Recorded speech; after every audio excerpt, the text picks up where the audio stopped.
व्यास जी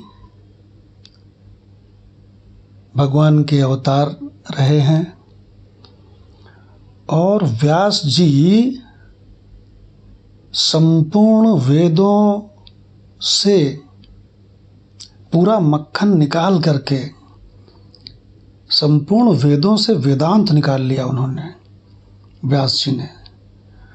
और व्यास जी का अवतार हुआ ही इसीलिए था कि संपूर्ण रहस्यों को, संपूर्ण शास्त्रों को लिख करके दुनिया को दे दें। तो वेदों में जो 3 भाग हैं, जिसमें सबसे नीचे का पार्ट है नर्सरी वाला कर्मकांड, और उससे ऊपर का पार्ट है द्वैत उपासना मतलब द्वैत भक्ति, और तीसरा सबसे टॉप क्लास लेवल, सबसे टॉप वो है ज्ञान वाला भाग। तो व्यास जी तो ज्ञान वाले थे, लेकिन जो जैमिनी ऋषि थे ये कर्मकांड आदि वाले थे, कर्मकांड करने वाले। तो जैमिनी ऋषि आदि तमाम महात्मा लोग जो वेदांत वाले यानी कि ज्ञान वाले व्यास जी थे, उनके पास जा कर के और उनसे ज्ञान सीखते थे। तो बहुत समय हो गया, जैमिनी जी सीखते रहे। तो जैमिनी जी के मन में आया कि हम इतना बढ़िया बढ़िया सीखे हैं रहस्य, तो लाओ हम एक गीता लिखें। अब उन्होंने जितना भी कलेक्शन किया था उन सारे कलेक्शन को निकाल करके एक जैमिनी गीता बनाई, और वो सारी की सारी गीता को जब पूरा कर लिया तो अपने गुरुदेव व्यास जी के पास गए और कहने लगे, गुरुदेव आपके श्री चरणों में समर्पित है, ये मेरी पूरी अध्यात्म की कमाई, ये मेरी इस गीता में संकलित है। तो अगर आप इसको पूरा जांच लें, चेक कर लें, तो आप जब इसको पास कर देंगे तब मैं इसको लोकार्पण करूंगा, संसार को तब मैं सौंपूंगा इसको। तो व्यास जी ने कहा कि ठीक है जैमिनी, इसको वहाँ पर कुटिया में रख दो और तुम 1 महीने के बाद आना इस काम के लिए। तो 1 महीने के बाद जैमिनी ऋषि पहुँचे।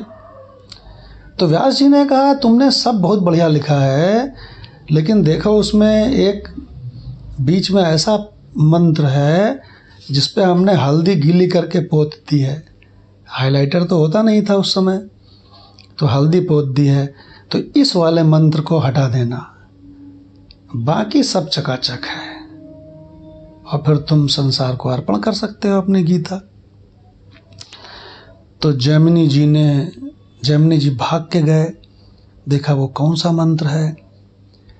तो उन्होंने देखा कि उस मंत्र में लिखा था, मैं जैमिनी इतने समय से ब्रह्म ज्ञान सीख रहा हूँ, मेरा मन पूरी तरह से मेरे कब्जे में है और यह कभी विषयों से चलायमान नहीं हो सकता, चाहे जैसी परिस्थिति में मुझे मिल जाए। ये उस मंत्र का आशय था। तो जैमिनी जी ने देखा उस पे हल्दी पुती हुई है उस पे हल्दी पुती हुई है। तो व्यास जी ने कहा, इस मंत्र को निकाल के हटाओ, तब तुम्हारी गीता सही होगी।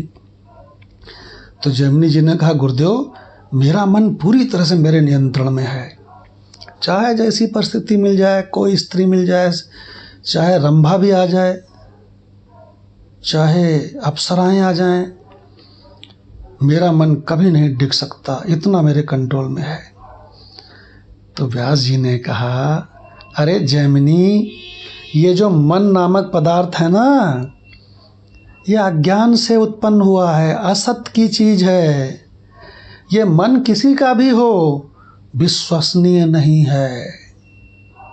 मन विश्वसनीय चीज ही नहीं होती है। तो जैमिनी जी ने कहा, नहीं गुरुदेव, मेरा मन आपकी कृपा से इतना जबरदस्त हो गया है कि पूरा विश्वसनीय है। तो व्यास जी ने अपना कमंडलू उठाया और पूरब दिशा की ओर चल दिए, और जैमिनी जी ने अपना गीता उठाई और वो पश्चिम की तरफ उनकी कुटिया थी, पश्चिम की ओर चल दिए। और बस 10-15 मिनट के बाद भयंकर तूफान आ गया। चारों ओर भयंकर तूफान, भयंकर झंझावात, आंधी, पानी, बिजली, धुआंधार। तो व्यास जी तो चले जा रहे थे पूरब की ओर। जैमिनी ऋषि इधर जब जा रहे थे तो जैमिनी ऋषि को अपनी कुटिया पहुंचते पहुंचते अपनी कुटिया के सामने क्या देखते हैं कि एक बड़ी सुंदर सी नवयुवती स्त्री, उसके कपड़े भी सब बरसात में पूरी तरह से भीग गए थे, तो उसके शरीर में सारे कपड़े भी चिपके हुए थे, लिपट गए थे। तो जैमिनी जी ने कहा कि देवी तुम कौन हो? तो उसने कहा कि हे महात्मन, मैं रास्ता भटक गई हूँ और इस भयंकर झंझावात में मुझे कोई शरण चाहिए। तो जैमिनी जी ने कहा कि देवी मेरी ये कुटिया है, तुम इसमें तुम शरण ले लो, और जब ये तूफान ख़त्म हो जाए तब तुम कल भोर भय सुबह चली जाना। तो वो स्त्री वहीं पर उनके आश्रम में गई। जैमिनी जी ने अपनी कुटिया के एक कमरे को उसको दे दिया और उससे कहने लगे कि तुम इसमें आग जला के अपना तापो वस्त्र, एक धोती भी अपनी दे दी जैमिनी ने कि इसको बदलो और तुम अब इस कमरे में रहना। अचानक उनको गुरु की बात याद आई, व्यास जी की, कि मन विश्वसनीय चीज ही नहीं होता है। तो उन्होंने थोड़ी सी प्रिकॉशन ले लिया। उन्होंने कहा उससे, हे देवी, ये अगर रात को कोई भी खटखटावे तो तुम गेट मत खोलना। अगर कोई मेरी आवाज़ बन के भी खटखटावे तो भी तुम गेट मत खोलना, अंदर से सांकल मत खोलना इस कमरे की। उसने कहा ठीक है महात्मा। बड़ी खुश हुई कि बड़ा सच्चा महात्मा है। अब जैमिनी जी अपने कमरे में गए, तो अपने कमरे में जब वो बैठे तो उनको ध्यान में बैठे तो उनको वही स्त्री दिखाई पड़े जिसके सारे कपड़े उसके शरीर में लिपट गए थे। नवयुवती सुंदर स्त्री उनके ध्यान में दिखाई पड़े और बार बार दिखाई पड़े। अब देखते देखते उनके मन में पाप आने लगा कि यहाँ जंगल में कौन देख रहा है, अरे किसे क्या पता चलेगा। और फिर ध्यान में बैठे, फिर वही आवे। अब तो उनसे रहा नहीं जाए, वो उठे और थोड़ी दूर गए, लौट आए। फिर मन ने जोर कसा, फिर गए, फिर वहाँ जाकर के कुंडी खटखटाते हैं उसकी कि अरे सुनो, ऐ स्त्री, हमने तुमको शरण दी है, मैं जैमिनी बोल रहा हूँ, दरवाज़ा खोलो। रात को तो उसने कहा नहीं, मैं नहीं खोलूँगी, तुम जैमिनी ऋषि नहीं हो। तो उन्होंने कहा मैं जैमिनी ऋषि हूँ, हैं, तुम दरवाज़ा खोलो, मैंने तुमको शरण दिया था। तो उसने कहा मैं नहीं खोलूँगी, मुझको जैमिनी ऋषि ने बताया था कि तुम मेरी आवाज़ बदल के बोले तब भी मत खोलना। अब जैमिनी ऋषि बेचैन, मन का वेग, काम वेग बढ़ता जा रहा है। उसने कहा मैं नहीं खोलूँगी। अब जैमिनी ऋषि ने क्या किया कि फावड़ा लेकर के, है ना, ऊपर उस स्त्री वाले कमरे के ऊपर चढ़ गए और जो दीवाल, जो ऊपर छत के ऊपर मिट्टी की छत थी, उसके नीचे लकड़ी के बड़े बड़े लट्ठे थे, जिसको धन्नी बोलते हैं गांव में। तो उसको लगे खोदने कि किसी तरह से मैं इसको खोद के, मिट्टी के तो है, तो बरसात हुई थी तो गीला भी था, तो इसको मैं खोद के और मैं घास पतवार हटा के लकड़ी के बीच से कूद के अंदर पहुंच जाऊं। और ऐसा होने लगा, थोड़ा सा अंदर दिखाई पड़ा तो बड़े प्रसन्न हुए और किसी तरह से उसको खोद खाद के वहां से कूद पड़े अंदर उस स्त्री के कमरे में। और उस स्त्री के कमरे में जाके क्या देखा कि वहां स्त्री तो है ही नहीं, व्यास जी बैठे हुए हैं।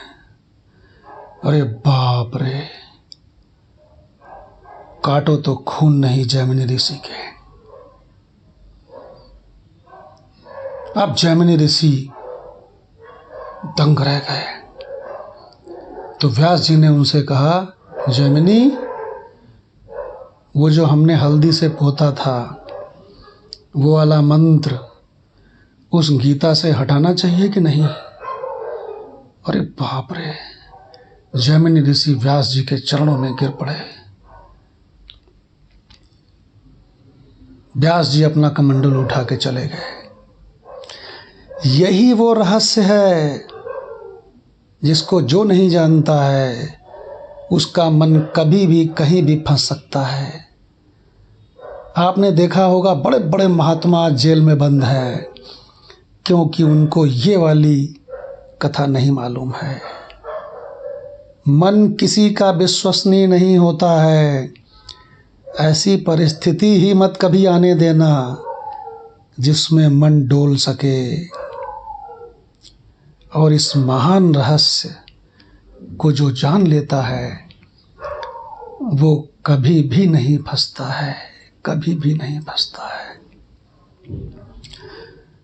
ओम शांति शांति शांति।